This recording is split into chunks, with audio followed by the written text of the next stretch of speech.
நமஸ்காரம். உங்கள் கல்பனா ஸ்ரீகாந்த். மகர ராசி மற்றும் மகர லக்ன அன்பர்களுக்கு 2024 எப்படி இருந்துச்சுன்னு சொல்ல போகிறேன்.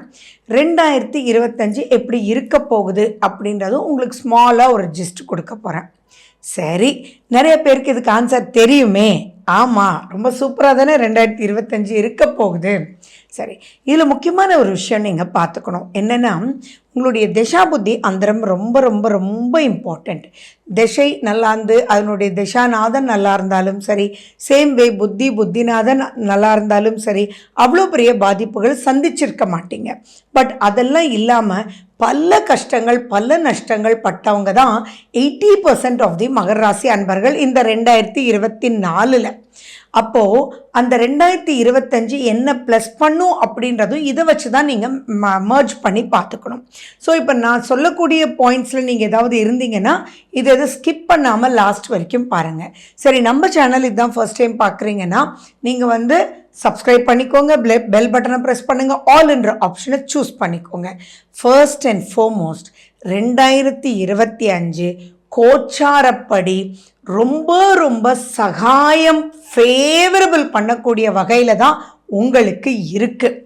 எல்லா விதத்துலேயுமே ரொம்ப ரொம்ப நல்லா இருக்குது. ஏன்னா இப்போயே நாங்கள் ஜென்ரலாக மாதப்பலன் சொல்லிட்டு வரும்போது மகரத்துக்கு ஒரு இம்ப்ரூவ்மெண்ட் ஆன நிலை, பரவாயில்ல, நல்லா இருக்குது, நாங்களே பாசிட்டிவாக பேசுகிறோமே அப்படின்ற அளவுக்கு கிரகங்கள் பாசிட்டிவாக தான் இருக்குது. பட் அதை மீறி சிலருக்கு அந்த அளவுக்கு இல்லாமல் இருக்குது. எதனால அப்படின்னா, அவங்களுடைய சுய ஜாதகம் அவ்வளோ ஃபேவரபிளாக அவங்களுக்கு இல்லாத ஒரு நிலையில் இருக்கலாம். ஸோ எப்பயுமே சுய ஜாதகத்தை பார்த்துக்கோங்க. இதில் நிறைய பிரச்சனை 2024 மகராசி அன்பர்கள் சந்திச்சிட்டிங்க. அதாவது எந்த ஒரு மூமெண்ட்டும் இல்லாமல் இருந்தால் பரவாயில்ல, எந்த ஒரு நன்மையும் இல்லாமல் இருந்தால் பரவாயில்ல, ஆனால் பிரச்சனை மேலே பிரச்சனையா? ஆர்டர் வந்தால் இங்கே லேபரர்ஸ் வரல, லேபரர்ஸ் வந்தால் ஆர்டர் வரல, ஏண்டா வேலை செய்கிறோம், என்ன பண்ணாலுமே ரிசல்ட் இல்லையே, கடைசியில் எல்லாமே லாஸாக தானே போய் முடியுது. அப்போது இது எப்படி இருந்தது அப்படின்னா, ஃபேக்ட்ரியை மூடிட்டா கூட லாபம்தான், ஃபேக்ட்ரியை வச்சு நடக்கிறதுனால நஷ்டம் வருதுன்றதெல்லாம் கேள்விப்படுறோம்ல, அதுதான். அதே மாதிரி நிறைய பேர் நம்பி ஏமாந்து போயிட்டீங்க. தேவையில்லாத நம்பிக்கையினால் நிறைய பிரச்சனை, நிறைய பேருக்கு வார்த்தைகளால் வீணான வரையத்துக்குள்ளே போயிட்டீங்க. அது நிறைய மெச்சூரிட்டி இப்போ மகர ராசி அன்பர்களுக்கு கிடைச்சிடுச்சு அப்படின்றது 100க்கு 100 உண்மை. எங்கெல்லாம் மிஸ்டேக் ஆச்சோ அங்கெல்லாம் உங்களை ஷேப் பண்ணிடுச்சு சனி பகவான். அண்ட் அந்த சனி பகவான் ஷேப்பிங் மற்ற ராசிகளை விட உங்களை கொஞ்சம் அதிகமாக டக்கு டக்கு டக்கு டக்குன்னு எல்லா பக்கமும் உங்களை ஷேப் பண்ணிடுச்சு. ஏன்னா அவர் இருந்த நிலையை விட அவர் எதிர்நோக்குனவங்க எல்லாருமே ஆப்போசிட்டாக இருந்ததுனால அது எல்லாமே உங்கள் மேலே தான் கொட்டி தீக்கிற மாதிரி ஆயிடுச்சு. சொல்லப்போனால் நிறைய குடும்பங்கள் மகர ராசி அன்பர்கள் செதஞ்சு போயிட்டாங்க. புரிதல்ன்றதே இனி வாழ்நாளில் வருமா அப்படின்ற அளவுக்கு ஆயிடுச்சு. எதை பேசினாலுமே தப்பாக போகும். நீங்கள் அந்த எண்ணத்தோடையே பேசி இருக்க மாட்டீங்க, ஆனால் நீங்கள் சொன்னது ஒன்றாவும் உங்களை புரிஞ்சுக்கிட்டவங்க வேறையாகவும் உறவினர்கள் உங்களை ஒதுக்கி வச்சுருப்பாங்க. எதிர்த்த மாதிரி பார்த்தா கூட சிரிக்கக்கூட அவங்களுக்கு தோணாது. ஐயோ வேண்டாண்டா, இவன் ஏற்ற மாதிரி வர, நம்ம சுற்றி போயிடலாம் அப்படின்ற அளவுக்கு தூரமாக உங்களை தள்ளி வச்சுருப்பாங்க. இதில் கான்ஃபிடென்ஸ் கொடுக்கக்கூடிய கிரகங்கள் உங்கள் சுய ஜாதகத்தில் நல்லா இல்லை அப்படின்னா நிறைய பேர் வீட்டிலேருந்தே வெளியில் வராமல், திருப்தியாக இல்லாமல், சின்ன சின்ன விஷயத்துலலாம் மனசு பாதிக்கப்பட்டு ஸ்ட்ரெஸ்ஸு, டிப்ரெஷன் அப்படின்றதும் கில்ட் அப்படின்றதும் நிறைய மகர ராசி அன்பர்கள்ட்ட சொல்கிறோம். அதில் நிறைய பேர் பார்த்திங்கன்னா வெடுக்குன்னு ஆனவங்களும் இருக்காங்க. ஆனால் அதெல்லாம் மாறக்கூடிய காலம் 2025 வந்துடுச்சு. ஏன்னா இப்போது பக்குவம் அடைஞ்சிட்டிங்க அப்படின்றது தான் பாயிண்ட். நீங்கள் என்ன பண்ணுவீங்கன்னா, அந்த கில்ட்டுன்றதை மறந்து, ஏன்டா என்னை பார்த்துட்டு அப்படி போனேன், என்னப்பா எல்லாருக்குமே ஒரு பிரச்சனை வந்துச்சு அப்படின்னா, ஒரு வீழ்ச்சி வந்துருச்சுன்னா ஏற மாட்டோமா அப்படின்ற ஒரு மனோநிலை ஏற்பட்டு உங்கள் வார்த்தைகள்லேயே பக்குவமாக நீங்கள் வர்றதுனால அங்கே ஆட்டோமேட்டிக்காக உங்களுக்கு கிடைக்க வேண்டிய பேர், புகழ், ஆசீர்வாதம், அன்பு, அரவணைப்பு எல்லாம் கிடைக்கக்கூடிய ஒரு அற்புதமான ஒரு காலம்தான் இந்த 2025. சரி, நீங்கள் எல்லாம் யோசிக்கிறது எனக்கு தெரியுது, கேட்குது.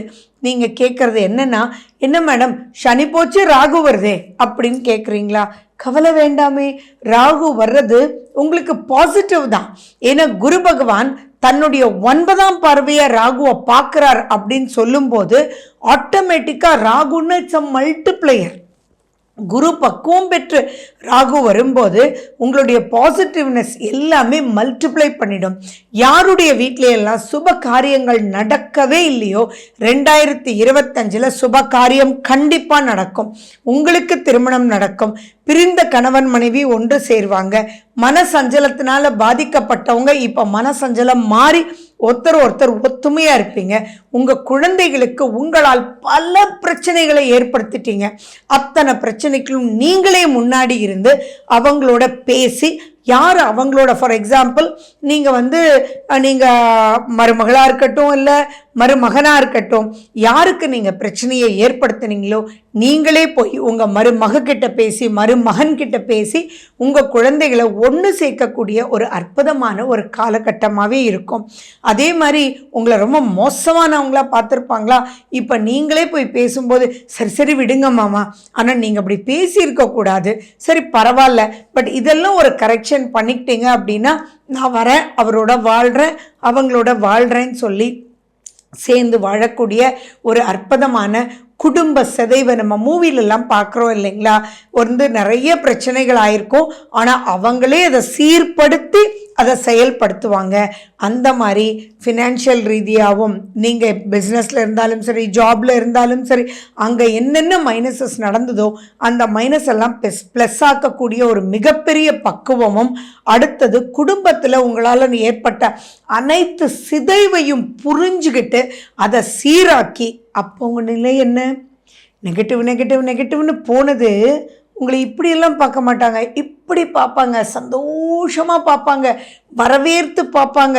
உங்களை வெறுத்தவங்கெல்லாம் அன்பு அந்யோன்யம், வாவ் எங்கடா இருந்த இத்தனை நாள், இப்போதான் புத்தி வந்துதாடா அப்படின்ற அளவுக்கு அன்பும் அரவணைப்பும் அந்யோன்யமும் சூப்பராக இருக்குங்க. அது எக்ஸ்ட்ராடினரி நிலையை நீங்கள் எட்ட போகிறீங்க. அதனால்தான் இதை சகாய சனி அப்படின்னு சொல்கிறது.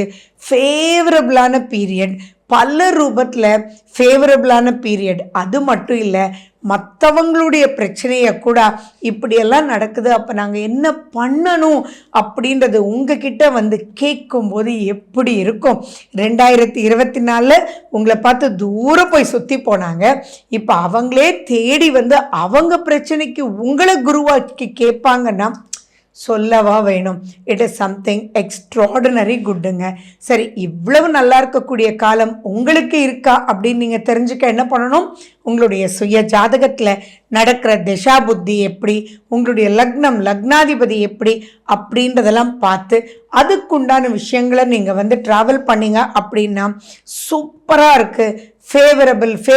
Favourable extraordinary favourable after March. Okay, வாழ்க வளமுடன். நன்றி, வணக்கம்.